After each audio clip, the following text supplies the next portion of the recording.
I do not know if you counted the number of batches of workers that were hired. 5 sila. 5 batches of workers were hired according to the parable in our gospel today. You know, in the time of Jesus, the working hours were from 6 a.m. to 6 p.m. Can you imagine that? Ang swerte natin ngayon because the legal working hours nowadays are only 8 hours. But during those times, 12 hours. The first batch worked for 12 hours.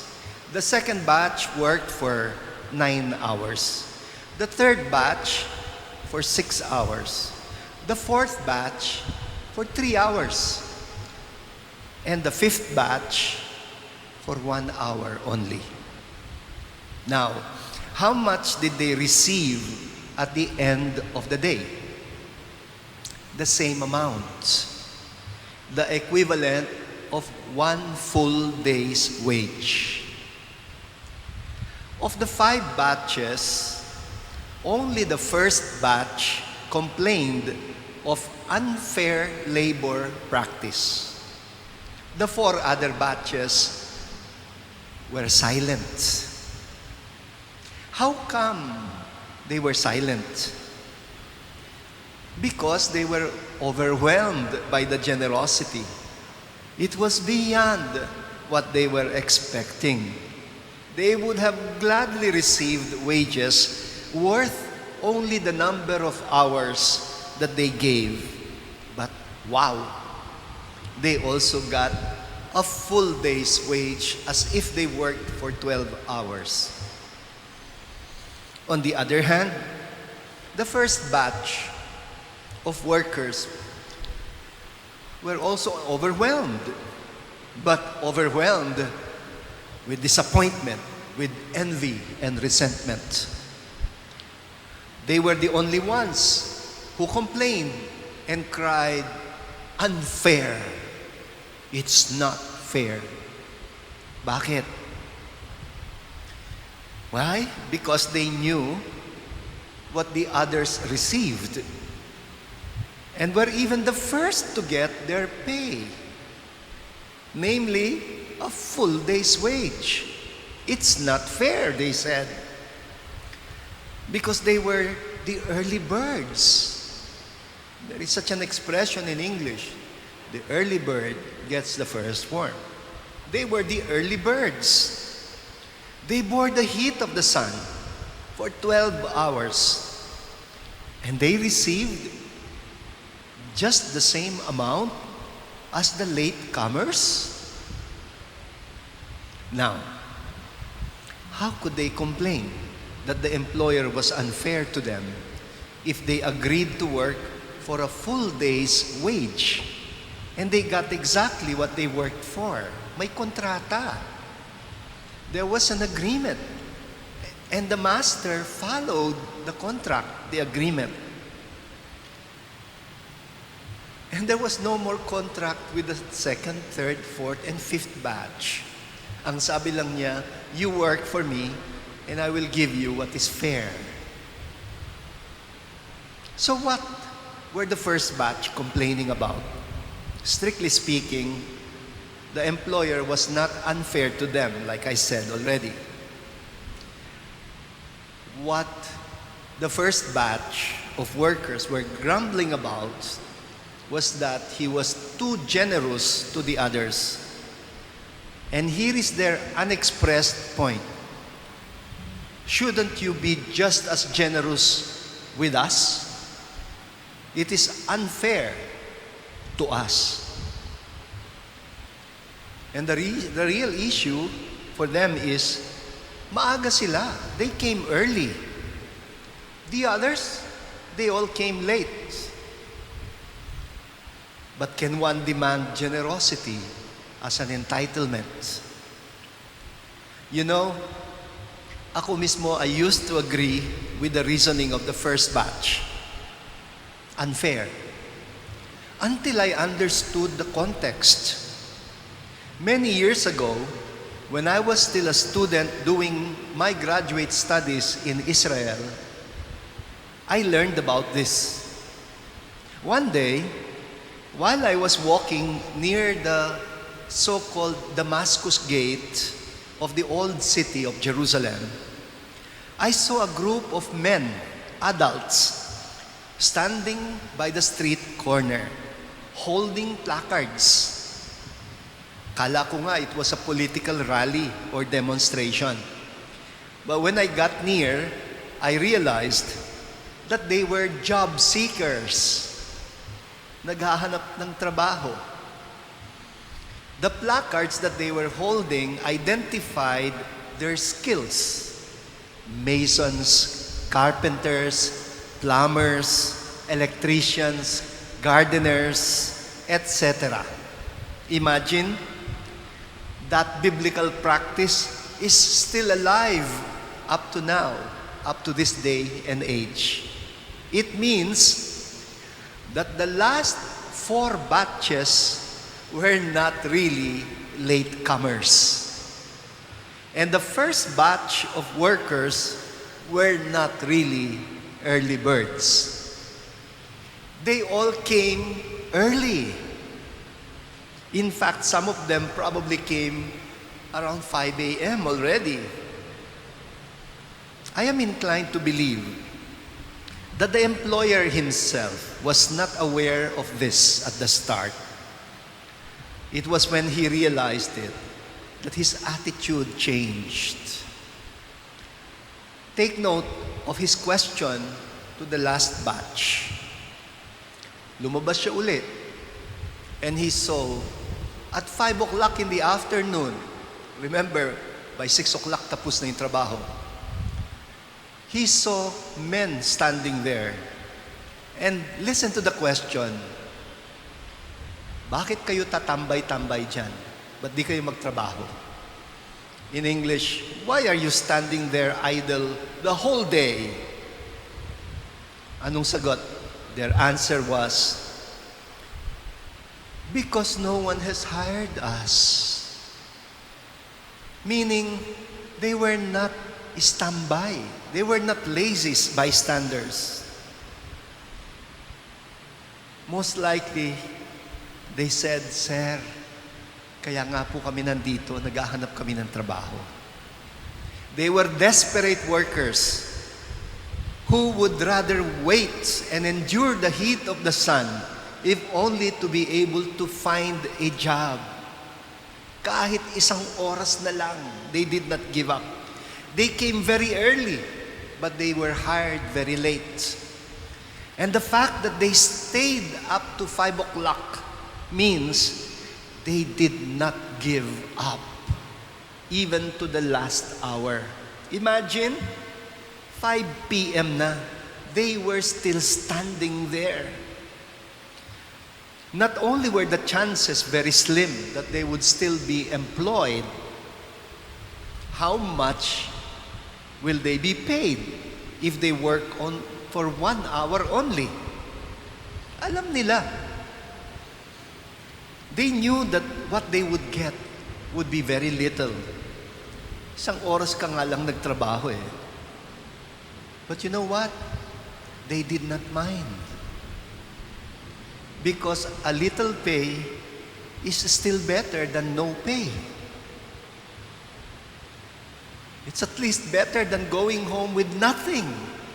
Maybe in Tagalog, someone would say, kahit pambili lang ho ng bigas, Sir.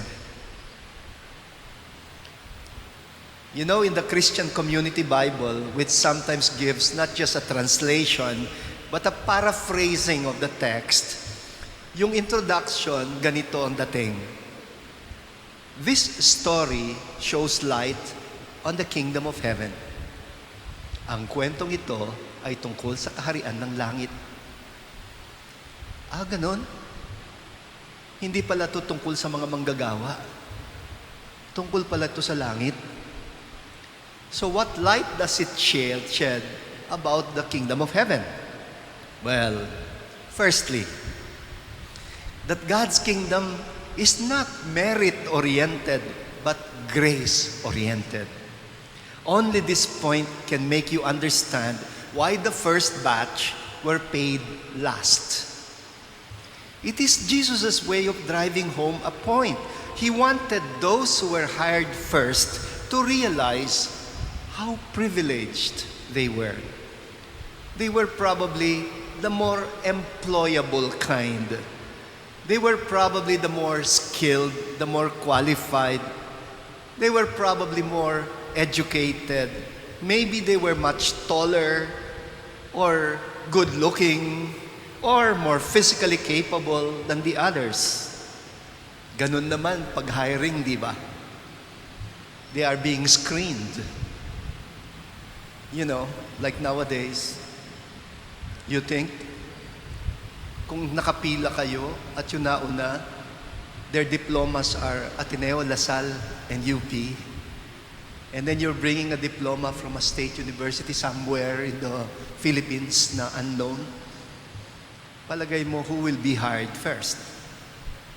He wanted them to see how lucky and how blessed they were. They were the type who could get employed regularly.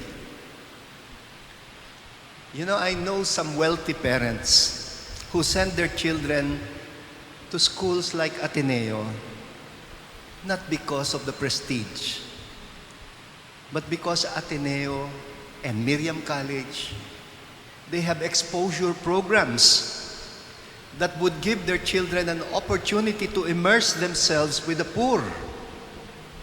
One time I asked a parent if he was not afraid that his son might be harmed or kidnapped in the slums during immersion. Ang sagot niya ganito, I want my son to realize on his own how privileged he is. I don't want him to take the many benefits that he is receiving in life for granted. You see, it is disappointing when our children, he said, begin to behave like they are entitled to all the things that they have. And it is even more disappointing when they still have the gall to complain because they expect to get more. They need to see other children, other kids who are very grateful for being able to study at all, even as working students. We often do not realize that the world is unfair, that society is very unequal. If there is anything in this world that balances injustice and unfairness, it is love. It is grace, mercy, generosity. When you still have people in your life who will generously share their resources, people who give even to those who do not deserve it, or even to those who did not work hard for it, it is the sense of grace that balances our sense of merit in this world. Grace, love, mercy, generosity, pareho lang yan. They all mean basically the same thing. They are what the kingdom of heaven is about. And so, when people are gracious, loving, merciful, or generous, it is like the kingdom of heaven is already with us. Imagine what it would be like if God were to give us only what we deserve. If God were to judge us only on the basis of merits. You remember what one psalm says, if you, O Lord, should mark our guilt, who can stand? Who deserves heaven? Only love, only a sense of grace can balance the world's unfairness, the uneven playing field. Come to think about it, Ano bang dala natin sa mundo nung isilang tayo? What did we have with us when we were born? We did not have a single penny in our pockets. We did not even have pockets because we were born naked. Ngayon, if you were clothed and fed and educated, if you turned into a decent human being, it only means that there were people who looked after you. Do you really think that they looked after you because you deserved it? Because they were required to do it? You see, it does not take very much to realize that life is grace. Ang buhay ay biyaya. And only those who develop a sense of grace can live life meaningfully. Merong isang kanta by Karen Carpenter entitled Sometimes. Hindi masyadong sumikat, but it's one of my favorites. May kwento kasi siya. The story is, there was a man, a husband. He was away from home. He was in an airport. Suddenly, he missed his family. He missed his parents, his wife, his children, and realized what a blessing they were to him. And so the song says, sometimes, not often enough, we reflect upon the good things. And those thoughts always center around those we love. And I think about those people who mean so much to me and for so many years have made me so very happy. And I count the times I have forgotten to say thank you and just how much I love them. Sinulat niya sa napkin yung kanta, As Is. In Spanish, they say gracias. Muchas gracias for thank you. Alam naman natin ibig sabihin ng gracia. That is really what gratitude is about. A sense of grace. It is only when we realize how blessed we are that we can start living life as a blessing to others. Saint Ignatius of Loyola composed a prayer that summarizes what we learn from the gospel today. And you can take it home with you as the basic lesson. A prayer for generosity. It says, Dearest Lord, teach me to be generous. Teach me to serve you as I should, to give and not to count the cost, to fight and not to heed the wounds, to toil and not to seek for rest, to labor and ask not for reward. Save that of knowing that I do your most holy will. Dearest Lord, teach me to be generous. Teach me to serve you as I should.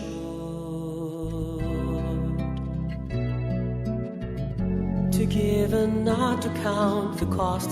To fight and not to heed the wounds.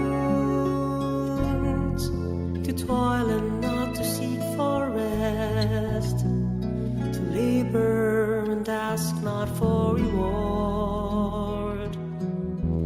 Save that of knowing that I do